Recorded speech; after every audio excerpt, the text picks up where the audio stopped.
अस्सलाम वालेकुम students, I hope all of you are fine. तो लास्ट लेक्चर में जो 30 मिनट्स का लेक्चर था उसके अंदर आपको मैंने क्लास कंपोनेंट्स तक बताया था और क्लास कंपोनेंट्स को हम किस तरह से यूज़ करते हैं और प्रॉपर्टीज़ को कैसे आप पास ऑन करते हैं, ऑब्जेक्ट्स को कैसे पास ऑन करते हैं, ये बता दिया था। अच्छा, अब थोड़ी सी ये थ्योरी मुझे आपको बतानी है लाइफ साइकिल से रिलेटेड। सो जो भी लाइफ साइकिल है कंपोनेंट का, उसमें आपके पास 3 फेजेस हैं। एक तो माउंटिंग है, तो जब कंपोनेंट का जो कंस्ट्रक्टर है वो कॉल होता है तो बेसिकली रिएक्ट का डॉम पहले उसको माउंट करता है कंपोनेंट को, ठीक है। एक फेज इसका ये है माउंटिंग। इसके अंदर मुख्तलिफ किस्म के मेथड्स कॉल होते हैं और इसी तरह से अपडेटिंग है, ये उसका सेकंड फेज है। एंड थर्ड फेज है अगर आप उस कंपोनेंट को डीएक्टिवेट कर रहे हैं या अनमाउंट करना चाह रहे हैं तो अनमाउंटिंग ये फेज है इसका। माउंटिंग, अपडेटिंग एंड अनमाउंटिंग, तो ये 3 तरह के फेजेस हैं और इन 3 तरह के फेजेस में अलग अलग किस्म के आप मेथड्स जो हैं वो रिएक्ट के स्टैंडर्ड मेथड्स हैं जो कि कॉल हो रहे होते हैं। फॉर एग्जांपल माउंटिंग के अंदर अगर आप देखेंगे तो वो सबसे पहले कंस्ट्रक्टर कॉल होता है and then derived state from props, और रेंडर तो हर फेज के अंदर कॉल हो रहा होता है। और उसके बाद आखिर में जो फोर्थ मेथड है इसका माउंटिंग के अंदर, कंपोनेंट डिड माउंट कॉल होता है, ठीक है। एंड सिमिलरली अगर आप अपडेटिंग को देखेंगे तो इसमें 2 एक्स्ट्रा फंक्शंस और कॉल हो रहे हैं। तो for example get derived state from props, इसके अंदर सबसे पहले कॉल होता है and then should component update. Render, जैसे मैंने आपको बताया कि हर फेज में रेंडरिंग तो कॉल होती है, तो रेंडर का फंक्शन कॉल हो रहा होता है। Get snapshot before update call होता है and then lastly component did update call होता है। तो ये वो स्टैंडर्ड मेथड्स हैं जो अपडेटिंग में कॉल होते हैं। और अनमाउंटिंग में वो बहुत ही ज़्यादा सिंपल है, आपको सिर्फ कंपोनेंट विल अनमाउंट कॉल हो रहा होता है, ठीक है। तो ये क्लास कंपोनेंट के अंदर मुझे आपको ये कुछ फेजेस के अंदर जो मेथड्स कॉल हो रहे होते हैं उसकी एग्जांपल्स हम देखेंगे, ठीक है। तो स्टार्ट करते हैं आप माउंटिंग से।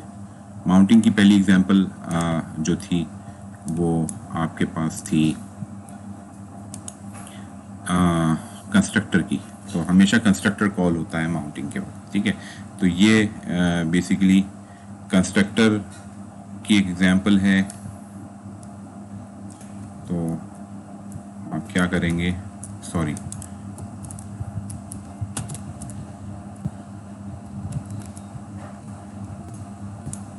index.js के अंदर इसको मैंने सेव किया तो आप देखेंगे यहाँ पे my favourite colour is red, यहाँ पे ये रेंडर करके मुझे दिखा रहा है। अब देखिए हो क्या रहा है यहाँ पे, सिंपल है इसके एक हेडर का कंपोनेंट जो है वो क्रिएट किया गया है और हेडर को क्योंकि क्लास कंपोनेंट है इसलिए मैं इसको रिएक्ट के कंपोनेंट से एक्सटेंड करूँगा। रिएक्ट कंपोनेंट से एक्सटेंड करने के बाद फिर कंस्ट्रक्टर कॉल होगा। कंस्ट्रक्टर के अंदर आप देखेंगे कि प्रॉप्स मैंने एज एन आर्ग्यूमेंट भेजा हुआ है और उसके बाद फिर मैं सुपर प्रॉप्स भी कर रहा हूँ। तो सुपर प्रॉप्स का मतलब है कि रिएक्ट का जो ये जो कंपोनेंट है, हेडर का जो कंपोनेंट है, अपने पेरेंट का कंस्ट्रक्टर कॉल करेगा और उसमें वही प्रॉपर्टीज़ भेजेगा, वही प्रॉप्स भेज देगा जो इसको रिसीव हो रहा है यहाँ से, ठीक है। और क्लास कंपोनेंट के अंदर, हर क्लास कंपोनेंट के अंदर रेंडर तो होगा ही होगा, जैसे कि हमने पहले देखा था। तो रेंडर के फंक्शन के अंदर ये रिटर्न करेगा वो JSX जो इसको रेंडर करवानी है। तो this dot state dot favourite colour, तो स्टेट मैंने यहाँ पे दिस डॉट स्टेट जो है कंस्ट्रक्टर में रेड लिखा था, तो लिहाजा जब ये रिटर्न कर रहा है तो स्टेट क्योंकि रेड सेट करवा दी थी तो ये जब रिटर्न कर रहा है, रेंडर कर रहा है, तो ये स्टेट को रेड ही रेंडर कर रहा है यहाँ पे, ठीक है। तो कंस्ट्रक्टर क्या कर रहा है कि फेवरेट कलर का कलर जो है वो रेड सेट में करवा रहा हूँ कंस्ट्रक्टर के अंदर, ठीक है। तो ये एक सिंपल सी एग्जाम्पल थी। Let's move on to our next example and that is of mounting. और इसके अंदर आप देखेंगे कि लाइफ साइकिल के अंदर get derived state from props, ये फंक्शन को हमें स्टडी करना है, ठीक है। तो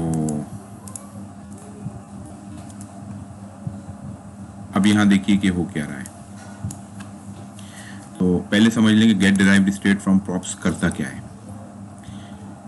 तो अगर आप कंपोनेंट को कोई प्रॉपर्टीज पास ऑन कर रहे हैं, जैसे कि यहाँ पे हेडर है, उसका फेवरेट कलर जो है वो येलो में पास ऑन कर रहा हूँ, तो ऑब्वियसली ये इस कंपोनेंट हेडर के कंपोनेंट को प्रॉप्स के थ्रू यहाँ पे मिलेगी। तो get derived state from props करता क्या है, तो रेंडरिंग से जस्ट पहले ये कॉल होता है। तो get derived state from props method is called right before the rendering elements in the DOM. तो जस्ट रेंडर करने से पहले, ऑब्वियसली कंस्ट्रक्टर के बाद ही कॉल होगा और रेंडर से पहले कॉल होता है। ठीक है, तो यहाँ पे आप देखेंगे मैंने इसको ये एग्जांपल क्या करती है कि यहाँ पे एक हेडर को प्रॉपर्टी हम पास ऑन कर रहे हैं फेवरेट कलर की, जो कि येलो है, और कंस्ट्रक्टर में इनिशियली वो रेड सेटअप होता है उसका, ठीक है, फेवरेट कलर का।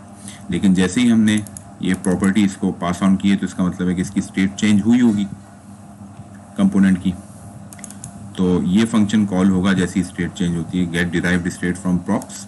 तो प्रॉप्स की वजह से कोई स्टेट जो चेंज हुई है तो उसको आप गेट करें।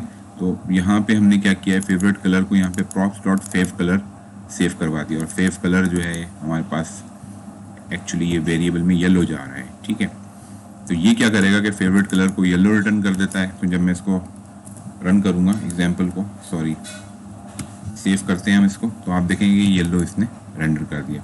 ऑब्वियसली इनिशियली कंस्ट्रक्टर में क्योंकि रेड गया हुआ था, इनिशियली रेड था, लेकिन जस्ट रेंडर होने से पहले हमने ये जो प्रॉपर्टी इसको भेजी हुई थी, तो रेंडर होने से पहले इसने इसको चेंज कर दिया है। ठीक है, तो इसको अगर वैलिडेट करना है आपने कि हाँ ये वाकई काम कर रहा है, तो अगर मैं इसको रिमूव कर दूंगा और अब सेव करूंगा, तो ये मुझे रेड रिटर्न करेगा क्योंकि कंस्ट्रक्टर में रेड था, और क्योंकि ये फंक्शन तो कॉल ही नहीं हुआ है get derived state from props, जो कि रेंडर होने से जस्ट पहले कॉल होता है। ठीक है, तो ये इसकी स्टेट तो चेंज हुई है, लेकिन ये फंक्शन कॉल नहीं हुआ, जिसकी वजह से कि इसकी स्टेट भी चेंज नहीं हुई है, और उसने फेवरेट कलर को प्रॉप्स फेव कलर के बराबर नहीं सेट किया। ठीक है, तो ये इस तरह से ये काम कर रहा होता है। Now move on to the next example, and that is example number 12। तो माउंटिंग के अंदर जो थर्ड हमारे पास फंक्शन कॉल होता है वो रेंडरिंग का है। रेंडर तो मैंने जैसे आपको बताया कि हर कंपोनेंट के अंदर कॉल हो रहा होता है, तो इसकी एग्जांपल बड़ी सिंपल सी है।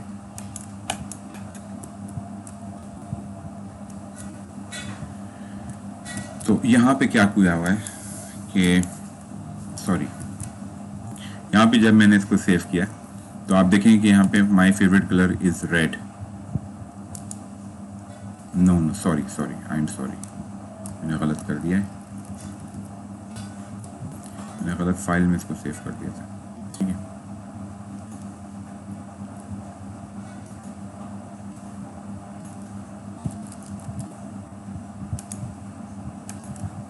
इस एग्जांपल में मुझे इसको पेस्ट करना था, तो index.js में मैंने इसको पेस्ट किया है। तो आप देखें कि ये कोड अब ये क्या कह रहा है कि रेंडर का फंक्शन जब भी कॉल होगा, तो ये चीज़ जो भी आप इसके अंदर लिखेंगे रिटर्न की स्टेटमेंट में, वो रेंडर करके ये आपको दे देगा। This is the content of the header component.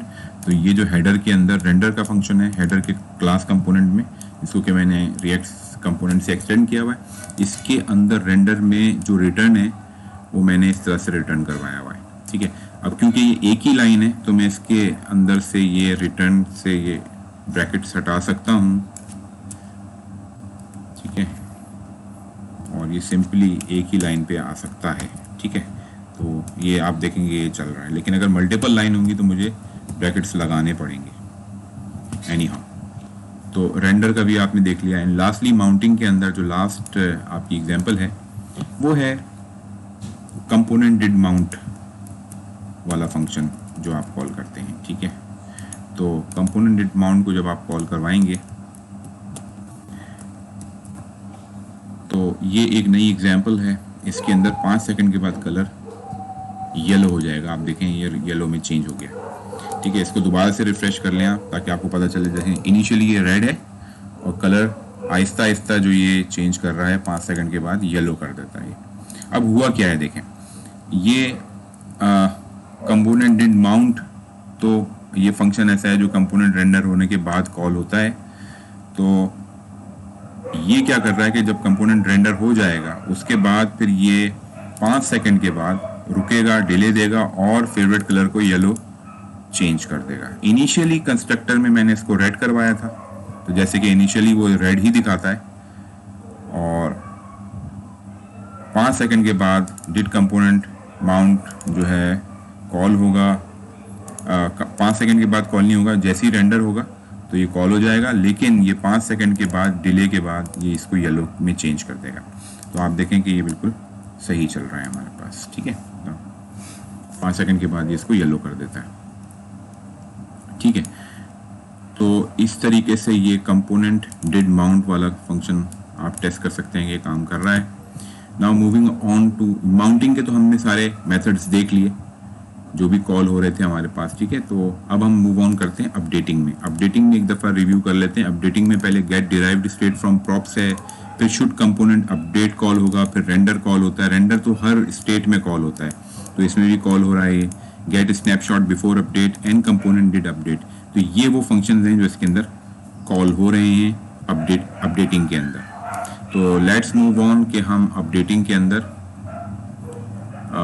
In functions को कॉल करते हैं और स्टेप वाइज इसको देखते हैं। पहली एग्जांपल ले लेते हैं हम। तो इसमें हम get derived state from props को कॉल करवा रहे हैं, ठीक है।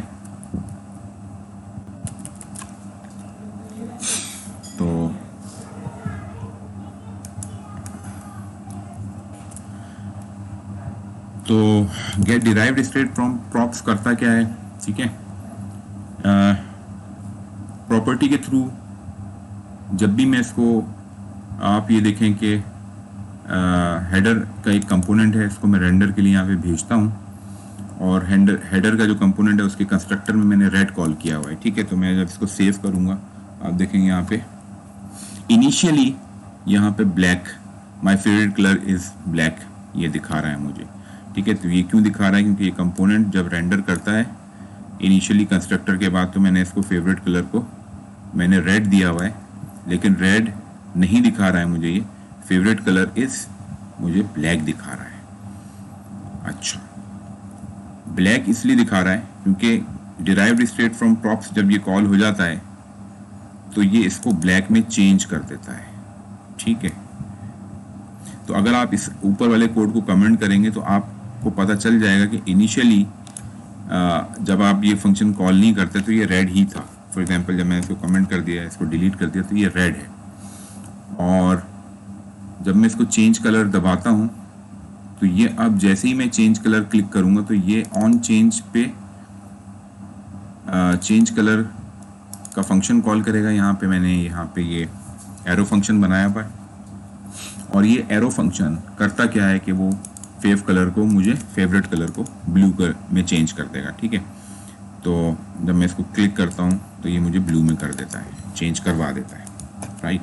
तो ये बिल्कुल सही चल रहा है। लेकिन अगर मैं ये फंक्शन कॉल करता हूँ get derived state from props, तो अब होता क्या है कि get derived state from props, पहले तो ये देख लें कि ये कॉल कब होता है। तो जब कोई भी कंपोनेंट, कोई भी स्टेट जब अपडेट हो रही होती है, किसी की कंपोनेंट की स्टेट अपडेट हो रही होती है, तो उस वक्त ये फंक्शन कॉल होता है। तो आप देखेंगे कि अब जब भी ये फंक्शन अपडेट होगी या अपडेट होगा, इसकी स्टेट जब भी चेंज होगी, जैसे ही मैं क्लिक चेंज करूँगा तो फेवरेट कलर जो है वो ब्लू में चेंज करेगा ये। तो ये ब्लू में तो चेंज कर देगा, लेकिन जैसे ही यहाँ पे स्टेट चेंज होगी तो ये क्या कर रहा है, ये फंक्शन को कॉल करेगा get derived state from props, और ये ब्लैक में इसको चेंज करेगा हमेशा, चाहे कुछ भी हो जाए, ठीक है। चाहे आप बटन क्लिक करते रहें, हमेशा ब्लू में तो वो चेंज कर रहा होगा। तो जैसे मैं इसको सेव कर दूं अभी, उसके बाद अगर मैं चेंज कलर कर रहा हूं तो आप देखें इसका इफेक्ट नहीं आ रहा है। इफेक्ट नहीं आ रहा है इसलिए क्योंकि जब भी इसकी स्टेट चेंज होती है, बटन क्लिक करने पे जब भी कलर को चेंज करेगा और फेवरेट कलर को ब्लू में चेंज कर देगा, तो ये स्टेट इसकी चेंज कर रहा है ना, स्टेट की प्रॉपर्टी है ये कंपोनेंट की जो स्टेट है, ठीक है। यहाँ पे आप देखें this dot state, favourite colour red है इसका। तो फेवरेट कलर की जो स्टेट है मेरी स्टेट की जो एक प्रॉपर्टी है फेवरेट कलर रेड की, वो इनिशियली रेड थी, और जब भी इसकी स्टेट चेंज होगी तो उसको ब्लैक में कन्वर्ट कर देगा। ठीक है। ऑल्दो कि यहाँ पे भी इसकी स्टेट चेंज होती है जब इसको ब्लू में चेंज करता है, लेकिन इमीडिएटली जैसे ही ये फंक्शन कॉल होता है इसको अगेन दोबारा ब्लैक में कर देता है, ठीक है। तो ये इस तरीके से आप इसको समझ सकते हैं कि get derived state from props जो है वो बेसिकली एंड में अप्लाई हो रहा है, और ब्लू के ऊपर पहले इनिशियली रेड थी फिर ब्लू हो जाती है जैसे आप बटन क्लिक करते हैं, और फिर इमीडिएटली जैसी स्टेट चेंज होती है ये इसको ब्लैक में चेंज कर देता है, ठीक है। तो आप इसको इस तरीके से आसानी से समझ सकते हैं इस कोड को। तो moving on to the next example of updating, example number 14 है, ठीक है। तो इसके अंदर आप देखेंगे कि शुड कंपोनेंट अपडेट हम स्टडी करने वाले हैं। शुड कंपोनेंट अपडेट क्या करता है, ठीक है, एग्जाम्पल 15 है ये, तो देख लेते हैं। शुड कंपोनेंट अपडेट एक बूलियन वैल्यू रिटर्न करेगा, आइदर ट्रू या फॉल। तो हम इसको ये बताएंगे कि कंपोनेंट को मुझे अपडेट करना है या नहीं करना है। तो फॉर एग्जांपल ये वही हेडर का कंपोनेंट है, ये वही कंस्ट्रक्टर है उसका, ये अपने सुपर को कॉल कर रहा है और स्टेट को ये रेड सेट कर देता है, ठीक है। तो ये अपने कोई भी कंपोनेंट जब अपने सुपर को कॉल करता है इसमें करवाना ज़रूरी होता है। अगर आप नहीं करवाएंगे तो स्टेट्स प्रॉपरली मेंटेन नहीं कर सकता ये। तो शुड कंपोनेंट अपडेट भी इसमें लगाया हुआ है, और ये बाकी कोड इसमें वही है जैसे कि जैसे ही आप बटन ऑन क्लिक करेंगे तो ये चेंज करेगा इसको, ठीक है। तो इनिशियली आप देखेंगे कि ये रेड में चेंज कर रहा है इसको, जैसे कि यहाँ पे जैसे ही मैंने इसको सेव किया तो ये कोड अपडेट होकर मुझे यहाँ पे ब्राउज़र में दिखा रहा है और मुझे रेड दिखा रहा है। जब मैं कलर चेंज कर रहा हूँ तो ये कुछ भी नहीं कर रहा, ठीक है। क्यों कुछ नहीं कर रहा? क्योंकि यहाँ पे कंपोनेंट चेंज करना है, स्टेट उसकी कंपोनेंट को चेंज करवाना है या नहीं करवाना है, ये यहाँ से डिसाइड होगा। अगर मैं इसको ट्रू कर दूंगा तो फिर ये काम करना शुरू कर देगा। मैं ट्रू कर दिया, अब मैं जैसे ही इसको क्लिक किया तो ये बटन इसको चेंज कर दिया इसने, ठीक है। तो ये एग्जांपल भी आपकी हो गई। And let's move on two example number render, ठीक है। तो रेंडर का तो ऑब्वियसली आपको पता है कि हर स्टेट में रेंडरिंग तो कॉल हो रही होती है, तो रेंडर का फंक्शन भी कॉल हो रहा होता है, ठीक है। तो index.js में मैं ये वाला कोड कॉपी कर लेता हूँ, रेंडर वाला। तो इसमें सिंपली क्या कर रहा है कि हेडर का एक कंपोनेंट है, इसके अंदर कंस्ट्रक्टर है सुपर, और स्टेट को मैंने स्टेट की एक प्रॉपर्टी है जो रेड है। मल्टीपल प्रॉपर्टीज भी हो सकती हैं कॉमा सेपरेटेड, लेकिन अभी फॉर एग्जांपल फेवरेट कलर मैंने रेड रखा हुआ है। और चेंज का मैंने यहाँ पे एक एरो फंक्शन बनाया हुआ है, और उसके अंदर मैंने जैसे ये बटन क्लिक होगा तो ये कलर चेंज कॉल होगा, और कलर चेंज जो है उसके फेवरेट कलर को ब्लू कर देगा, ठीक है। और रेंडर एक्चुअली का क्या करता है कि जब वो ये काम करेगा, जैसे ही ऑन क्लिक होगा तो उसको रेंडरिंग करवानी होती है, तो ये सारा का सारा रेंडर के फंक्शन के अंदर आ रहा होता है, ठीक है। तो इसको जैसे मैंने सेव किया तो आप देखें कि कलर जो था वो रेड था, और जैसे ही आपने इसको चेंज किया तो ये ब्लू में चेंज हो गया। लेकिन आप देखें कि अगर आप यहाँ पे सुपर को कमेंट कर दें फॉर एग्जांपल, जैसे कि मैं आपको कह रहा हूँ, ठीक है, तो ये काम नहीं करेगा, ठीक है, कुछ भी काम नहीं करेगा। तो ये आपको करना ज़रूरी है। सुपर मतलब पेरेंट का जो पेरेंट को भी आपको प्रॉप्स पास ऑन करवाने पड़ेंगे, क्योंकि रिएक्ट कंपोनेंट से आपने इसको एक्सटेंड किया हुआ है। बताने का मकसद ये था, ठीक है। तो रेंडर भी आपको पता चल गया। रेंडर के बाद अब जो एग्जांपल है आपकी वो है गेट स्नैपशॉट बिफोर अपडेट वाली। तो गेट स्नैपशॉट बिफोर अपडेट क्या कर रही है, ये एग्जांपल मैं इंडेक्स में कॉपी कर देता हूँ। तो पहले समझ लें गेट स्नैपशॉट बिफोर अपडेट।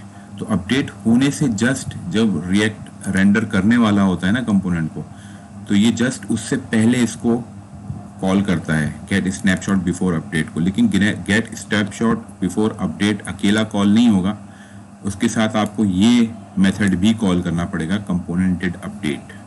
तो ये बात याद रखिए, अगर आप ये कॉल नहीं करेंगे तो ये आपको एरर देगा, ठीक है। तो फॉर एग्जांपल पहले इसको समझ लेते हैं कि ये कंपोनेंट कर क्या रहा है। ये कंपोनेंट है, सिंपल एक कंपोनेंट है जिसको प्रॉप्स पास की जा रही हैं। अगेन ये फिर कंस्ट्रक्टर में कलर को रेड कर देता है। कंपोनेंट डिड माउंट क्या कर रहा है, कंपोनेंट डिड माउंट में हमने एक टाइमर लगाया हुआ है, टाइमर 5 सेकंड के बाद कलर को येलो कर देगा, फेवरेट कलर की स्टेट चेंज करेगा और उसको येलो कर देगा, ठीक है, फेवरेट कलर चेंज हो जाएगा। तो अब यहाँ पे गेट स्नैपशॉट बिफोर अपडेट क्या कर रहा है, तो ये यहाँ पे div 1 के अंदर ये लिखता है कि जी बिफोर अपडेट, ठीक है, कलर की स्टेट जस्ट चेंज होने से पहले कलर क्या था, तो इनिशियली कंस्ट्रक्टर में रेड कलर था, तो यहाँ पे रेड लिखा हुआ नज़र आ रहा है आपको, ठीक है। तो यहाँ पे ये div 1 के अंदर ये लिखा हुआ दिखा रहा है आपको, स्नैपशॉट बिफोर अपडेट, कलर जो था रेड था क्योंकि कंस्ट्रक्टर में आपने रेड इनिशियलाइज करवाया था, और फिर कंपोनेंट डिड अपडेट जब कॉल होगा, अपडेट होने के बाद क्या होता है, तो कंपोनेंट डिड अपडेट क्या करेगा कि वो सिंपली इसको div 2 के अंदर बताएगा कि अपडेट होने के बाद इसकी क्या स्टेट थी, ठीक है। तो अपडेट होने के जस्ट बाद ये बताएगा कि ये स्टेट जो थी वो येलो आ गई है यहाँ पे, ठीक है। तो गेट स्नैपशॉट बिफोर अपडेट जो है वो, जैसे कि मैंने आपको बताया कि अकेला कॉल नहीं होगा, आपको इसको कंपोनेंट डिड अपडेट के साथ कॉल करना पड़ेगा। तो इसकी डॉक्यूमेंटेशन में ये लिखा हुआ है कि अगर आप इसको नहीं करेंगे इस तरीके से तो ये आपको एरर देगा, राइट। तो देख लेते हैं कि डिड कंपोनेंट डिड अपडेट को अगर मैं डिलीट कर दूंगा और फिर कॉल करूंगा तो ये कुछ भी नहीं कर रहा, और यहाँ पे मुझे ये वार्निंग वगैरह दे रहा है, एरर्स दे रहा है, ठीक है। तो ये काम नहीं करेगा। Before favourite colour was red, ठीक है, फेवरेट कलर रेड था, और कंपोनेंट माउंट हुआ, उसने येलो कर दिया, लेकिन येलो आप देखें कि उसका इफेक्ट यहाँ पे आ नहीं रहा है, तो ये पेयर में कॉल होगा। कंपोनेंट डिड माउंट और कंपोनेंट स्नैपशॉट बिफोर अपडेटिंग क्या था, div 1 के अंदर अपडेट होने से पहले क्या कलर था इसका, तो वो आप देखेंगे कि फेवरेट कलर ये रेड ही दिखा रहा है क्योंकि स्टेट तो चेंज हुई नहीं है। स्टेट चेंज होगी जब वो अपडेट हो रहा होगा, तो कंपोनेंट जब अपडेट हो रहा है तो स्टेट चेंज होगी, ठीक है।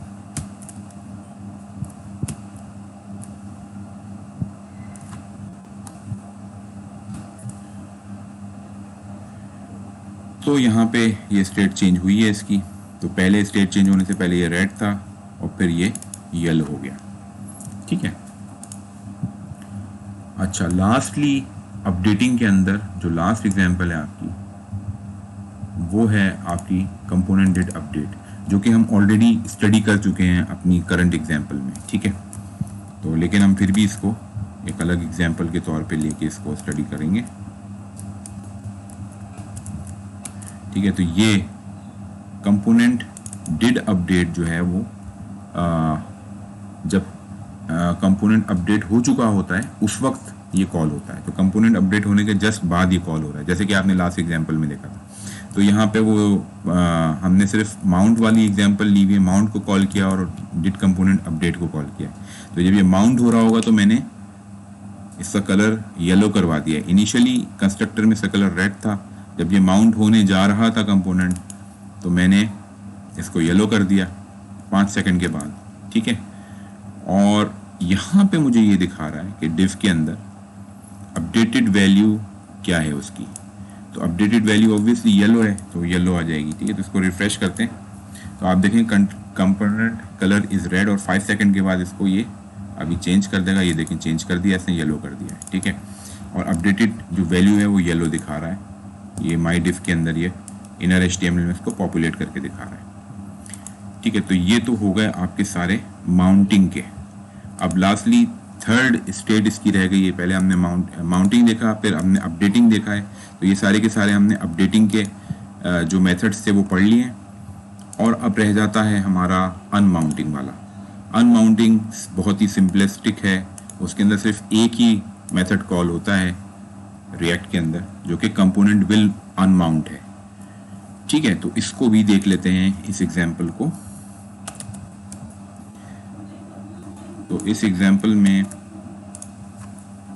आप देखें यहाँ पे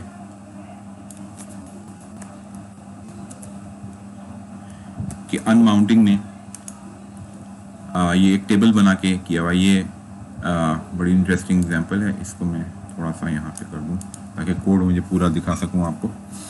तो इसमें मैंने ये तो इंपोर्ट्स डाले हुए हैं, ठीक है। इसको आप ऊपर स्क्रॉल कर दें, कंटेनर का कंपोनेंट है। कंटेनर के अंदर एक और कंपोनेंट है मेरे पास, चाइल्ड का कंपोनेंट है, जो कि चाइल्ड का कंपोनेंट है, क्लास कंपोनेंट है, तो मैंने इसको रिएक्ट कंपोनेंट से एक्सटेंड किया हुआ है।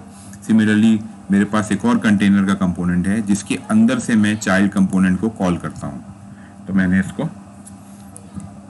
कंटेनर के कंपोनेंट के अंदर से चाइल्ड को कॉल किया हुआ है, ठीक है। तो यहाँ पे भी आप देखेंगे कि कंटेनर का जो कंपोनेंट है उसके मैंने रेंडर के अंदर रिटर्न में मैंने क्या डाला हुआ है, एक टेबल डाला हुआ है। टेबल के अंदर पहली रो के अंदर मैंने लिखा हुआ है दिस इज कंटेनर कंपोनेंट, तो ये रहा वो लिखा हुआ नजर आ रहा है आपको, दिस इज कंटेनर कंपोनेंट। उसके बाद child is loaded here in header, ठीक है। तो मैं एक हेडर बनाऊंगा, ठीक है, और ये हेडर को मैं जावास्क्रिप्ट मैं हेडर की जो JSX मुझे लिखनी है वो मैं यहाँ पे लिखवाऊंगा, जैसे मैंने रेंडर से पहले मैंने लिखवाई है। तो बेसिकली वो इसकी जो JSX है माय हेडर की, वो कुछ भी नहीं है, वो चाइल्ड का बेसिकली कंपोनेंट है जो ये मैंने इसको हेडर में कॉल किया हुआ। तो child as a header call हो रहा है यहाँ पे। इसको मैं डायरेक्टली चाइल्ड भी लिख सकता था यहाँ पे, लेकिन मैंने क्या किया कि उसको एक वेरिएबल में देके किया है। लेकिन उससे पहले मैंने एक चेक लगाया है कि अगर ये शो इसकी स्टेट को शो करना है, ये ट्रू सेट हुई हुई इसकी स्टेट शो वाली, तो इसको शो करेगा, अदरवाइज हेडर को चाइल्ड में नहीं, यहाँ पे हेडर में ये चाइल्ड इनिशियलाइज नहीं करेगा। तो ये कैसे कंट्रोल कर रहे हैं हम, ये इस तरह से कंट्रोल कर रहे हैं कि जैसे बटन जैसे ही मैं क्लिक करूंगा तो ये क्या करेगा, दिस डॉट डिलीट हेडर को कॉल करेगा। तो डिलीट हेडर क्या कर रहा है, डिलीट हेडर यहाँ पे शो को सिंपली फॉल्स कर देता है। अगर शो फॉल्स होगा तो ये, अगर ये शो फॉल्स होगा तो रेंडर क्या करेगा, जैसी स्टेट चेंज होगी शो फॉल्स होगा, जैसे मैंने बटन क्लिक किया तो ये हेडर के अंदर चाइल्ड को पॉपुलेट नहीं करेगा, हेडर के अंदर JSX नहीं बनाएगा और चाइल्ड यहाँ पे नहीं जाएगा, तो चाइल्ड को ये उड़ा देगा कम्प्लीटली, ठीक है। चला के देखते हैं एग्जाम्पल को। मैंने सेव कर दिया इसको। जब मैं डिलीट हेडर करता हूँ तो ये मुझे एक मैसेज दे रहा है, component name header is about to be unmounted, और ये अनमाउंट होने वाला है। इसको जब मैं क्लिक करूँगा, अभी अनमाउंट हुआ नहीं है ये, जब मैं इसको क्लिक करूँगा फिर ये अनमाउंट होगा। तो जैसे मैंने इसको क्लिक किया तो आप देखेंगे ये कंपोनेंट हेडर में से निकल गया, क्योंकि इसकी स्टेट जो है वो क्लिक करने के बाद शो फॉल्स हो गया था, और जब दोबारा से इसको रीरेंडर किया गया इस कंपोनेंट को, जब ये इसने दोबारा रीरेंडर किया तो सिंपली इसने क्या किया कि यहाँ पे हेडर को शो नहीं किया है, बाकी सब चीज़ें वैसे ही आ रही हैं, नज़र आ रही हैं, ठीक है। तो चाइल्ड का जो कंपोनेंट है उसके अंदर ये अलर्ट लिखा हुआ है, जब चाइल्ड के कंपोनेंट के अंदर कंपोनेंट विल अनमाउंट कॉल हुआ है, तो चाइल्ड का कंपोनेंट जब अनमाउंट होने वाला था तो उसने आपको ये अलर्ट दिया था कि जी मैं अनमाउंट होने वाला हूँ, अलर्ट हो जाएं आप, ठीक है। और उसके बाद जब आपने क्लिक ओके किया उसके बाद कंपोनेंट वहाँ से गायब हुआ था, तो चाइल्ड का कंपोनेंट जो है वो हेलो चाइल्ड ख़त्म हो गया, लिखा हुआ नज़र आना बंद हो गया है, ठीक है। तो इस तरह से आप समझ सकते हैं कि अनमाउंटिंग के फेज़ के अंदर कंपोनेंट विल अनमाउंट किस तरह से काम कर रहा है, ठीक है। तो ये मैंने आपको सारी रिएक्ट के क्लास कंपोनेंट और उसके लाइफ साइकिल की जो स्टेट्स है, माउंटिंग, अपडेटिंग, अनमाउंटिंग, और उसके अंदर कितने कितने मेथड्स कॉल हो रहे हैं, वो सब का मैंने आपको एग्जांपल वाइज करवा दिया है। तो क्लास के जो आपके रिएक्ट क्लास कंपोनेंट से वो कंप्लीट हो गया है। अब नेक्स्ट हम आ जाते हैं टॉपिक पे, दैट इज़ रिएक्ट्स की जो प्रॉपर्टीज़ हैं वो कैसे आप काम कर रहे हैं, उसके अंदर क्या करते हैं, ठीक है। तो प्रॉप्स का मैं आपको ऑलरेडी पहले बता चुका हूँ, तो इसमें कोई नई चीज़ नहीं होने वाली है, बेसिकली ये भी रिवीजन ही होगा एक तरह से आपका, ठीक है। तो प्रॉप्स जो हैं वो आर्ग्यूमेंट्स होते हैं जो कि रिएक्ट के कंपोनेंट को आप पास कर रहे होते हैं। Props are pass to the components via HTML attributes. HTML attributes के थ्रू आप इसको पास करते हैं, ऑब्वियसली ये आपने देखा भी है। Props stand for properties, obviously, ठीक है। तो रिएक्ट के जो प्रॉप्स हैं वो फंक्शन के आर्ग्यूमेंट्स की तरह आप जावास्क्रिप्ट में HTML में पास कर रहे होते हैं। तो इसकी एग्जांपल देख लेते हैं। एग्जांपल इसकी कॉम्प्लिकेटेड नहीं है, छोटी छोटी एग्जांपल्स हैं। जो कॉम्प्लिकेटेड एग्जांपल थी वो आपकी स्टेट्स की और लाइफ साइकिल की, जो मैं आपको करवा दी, ठीक है। तो अब आप ये देखेंगे यहाँ पे आई एम ए फोर्ड, ये कार कंपोनेंट है। इसके अंदर इसने ये आप देखेंगे कि माई एलिमेंट एक बनाया है और कार के कंपोनेंट में एक प्रॉपर्टी पास ऑन की है, फोर्ड ब्रांड को ये पास ऑन कर रहा है। और प्रॉप्स के थ्रू आप इसको कार के अंदर कैसे रिट्रीव करवाएंगे, प्रॉप्स डॉट ब्रांड करके आप इसको कार के अंदर रिट्रीव करवा लेंगे, ठीक है। तो इस तरीके से आप प्रॉप्स के अंदर कंपोनेंट के अंदर ये प्रॉप्स को कॉल कर सकते हैं, ठीक है। तो basically I am a props dot brand करके ये आप इसको पास ऑन करवाते हैं यहाँ से, तो फोर्ड ये पास ऑन करके यहाँ इसको डिस्प्ले करवा देता है, ठीक है। तो ये बड़ी सिंपल सी एग्जांपल थी इसकी। सेकंड एग्जांपल पे आते हैं हम। तो ये एग्जांपल भी क्वाइट इंटरेस्टिंग और अच्छी सी है। ये पहले हम देख चुके हैं कि गैराज का कंपोनेंट है वो कार के कंपोनेंट को कॉल कर रहा है, लेकिन यहाँ पे पहले हमने ये किया था सिर्फ सिंपल कार को कॉल कर लिया था, ठीक है। कार को हमने ऐसे करवा के कॉल करवाया था विदाउट एनी प्रॉपर्टीज, ठीक है। तो ये कार का कंपोनेंट कॉल हो गया था आई एम ए करके ये, तो कार का कंपोनेंट जो है वो आई एम ए यहाँ पे कॉल कर रहा है और प्रॉपर्टीज नहीं बता रही है, ठीक है। एक्सक्लेमेशन मार्क आ रहा है यहाँ पे। लेकिन जब हम कार को हम प्रॉपर्टी पास ऑन करेंगे, गैराज का कंपोनेंट प्रॉपर्टी पास ऑन कर रहा है कार के कंपोनेंट को, दैट इज फोर्ड, ठीक है। तो कार का कंपोनेंट जो है वो यहाँ से प्रॉप्स डॉट ब्रांड से फोर्ड निकाल लेता है, ठीक है। तो ये डेमोन्स्ट्रेशन हो गया कि आप डेटा को कैसे पास करेंगे। एक कंपोनेंट गैराज में से दूसरे कंपोनेंट कार को डेटा पास करना होगा आपने, तो प्रॉप्स के थ्रू आप किस तरह से पास ऑन करते हैं, ठीक है। तो ये भी हो गया आपकी एग्जाम्पल, और ये एग्जाम्पल आपको पता भी थी पहले, ये छोटी छोटी एग्जाम्पल्स हैं।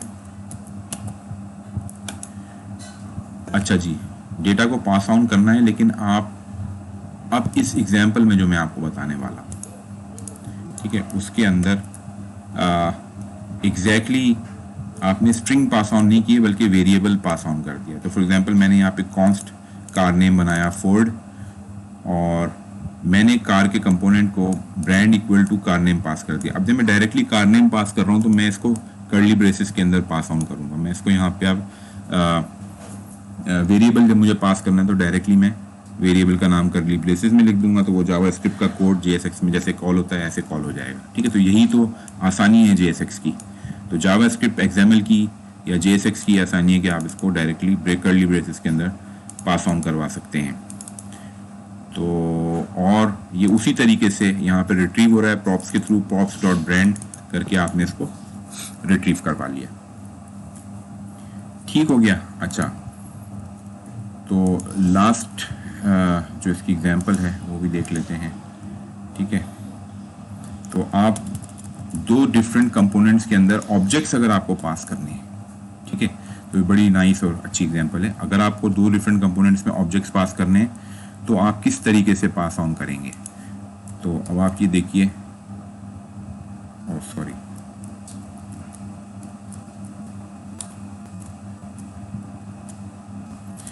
ठीक है। तो यहाँ पे दो कंपोनेंट्स हैं। यहाँ पे आप देखें कि एक कार का कंपोनेंट है, एक गैराज का कंपोनेंट है। कार का कंपोनेंट जो है वो brand equal to car info pass कर रहा है। कार इन्फो एक ऑब्जेक्ट है जो कि गैराज का कंपोनेंट पास करता है कार के कंपोनेंट को, और कार का कंपोनेंट इसको प्रॉप्स के थ्रू उसी तरीके से रिट्रीव कर लेगा। तो यहाँ पे एक कार इन्फो पास ऑन की गई है। जैसे फॉर एग्जांपल एक मैंने यहाँ पे ऑब्जेक्ट बना लिया, const car info equal to name colon Ford, और मॉडल मैंने मस्टरिंग लिख लिया है इसके अंदर, फोर्ड का जो मॉडल है। और इसको मैंने कार इन्फो को एज इट इज़ मैंने प्रॉप्स में पास ऑन कर दिया, गैराज से कार इन्फो के अंदर, कार के ऑब्जेक्ट के अंदर, कार के कंपोनेंट में पास ऑन कर दिया। अब प्रॉप्स में मेरे पास एक ऑब्जेक्ट आया है, तो ऑब्जेक्ट को मुझे अगर फॉर एग्जांपल मॉडल लिखवाना है तो मैं props dot brand dot model करके यहाँ पे लिखवा लूँगा, ठीक है। और इसी तरह से अगर for example I am a car with model, ठीक है, और फॉर एग्जांपल यहाँ पे मैं ये कर देता हूँ कि इसको BR दे देते हैं हम। सॉरी, मुझे इसमें कैप्स में नहीं करना होगा, स्मॉल में करना होगा, ठीक है, BR, लेकिन प्रॉपरली मैं इसको क्लोज करूँगा, ठीक है। BR HTML में ऐसे भी चल जाता है, आपने देखा होगा लाइन ब्रेक, ठीक है, लेकिन मैं इसको यहाँ पे प्रॉपर क्लोज करूँगा। और उसके बाद फिर मैं यहाँ पे क्या करूँगा कि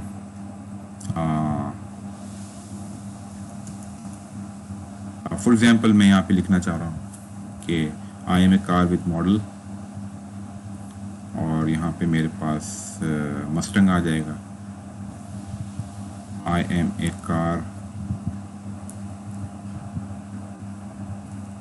आई एम ए, अच्छा इसको इस तरह से कर लेते हैं कि बजाय बी आर को हम यहाँ पे डालें, हम इसको ये क्यों नहीं कर लेते, आई एम ए, कौन सी कार है यहाँ पे लिख लेंगे प्रॉप्स डॉट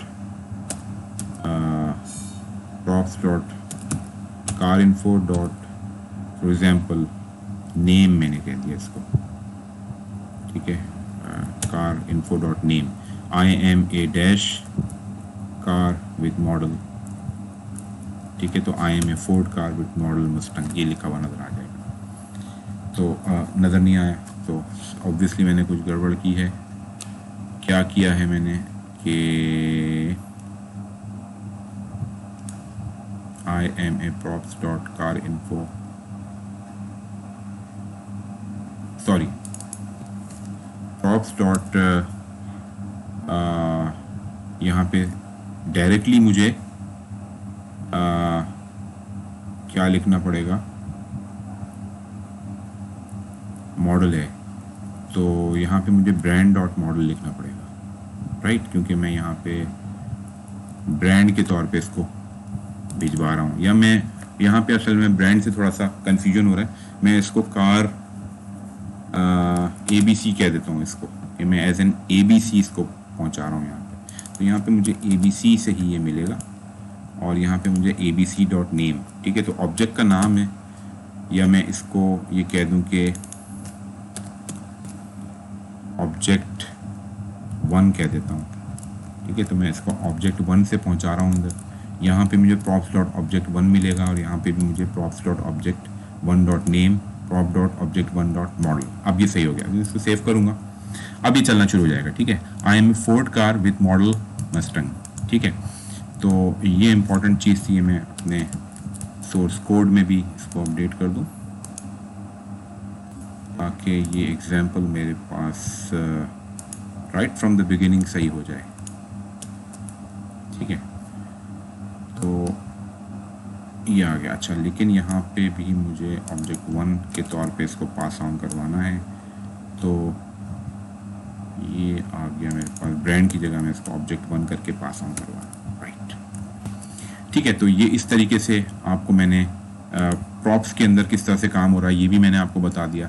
तो कमिंग बैक टू हमारे पास जो रिएक्ट का सॉरी इसको हम बंद कर देते हैं और W3C स्कूल्स पे चले जाते हैं और इसमें जब भी अभी तक हमने जो स्टडी किया है वो देख लेते हैं। तो इसके अंदर आप देखें कि मैंने आपको home, intro, get started, ES6 इनके सब के नोट्स आपको प्रोवाइड कर दिए हैं और फिर इसके आगे रेंडर HTML के आगे ये भी करवा दिया था आपको। इसके बाद आज जो हमने कवर किया है वो लेक्चर 4 और 5 में JSX कंपोनेंट, क्लास और प्रॉप्स तक कवर कर लिया है। अब ये सारी चीज़ें आपको आना ज़रूरी हैं, जो मैं नेक्स्ट क्लास में आपको एग्जांपल्स करवाऊंगा, तो वो यहाँ स्कूल W3C स्कूल से नहीं होंगी, लेकिन उसके लिए आपको ये ट्यूटोरियल देखना और ये सब कुछ प्रैक्टिस करके आना ज़रूरी है। तो काइंडली इसकी प्रैक्टिस कर लीजिएगा और वीकेंड पे आप लोग प्रैक्टिस कर लें इसकी। नेक्स्ट क्लास में फिर इंशाल्लाह इसको हम फर्दर एक ट्यूटोरियल में आपको बताऊंगा कि किस तरह से आप जो है वो एक प्रोजेक्ट क्रिएट करते हैं फ्रॉम स्क्रैच रिएक्ट के अंदर, और फिर वो आपको लेके चलूँगा उसमें स्टेप वाइज, फिर हम इसको कर सकते हैं। ठीक है, thank you so much for staying with me and listening to me. अल्लाह हाफिज़।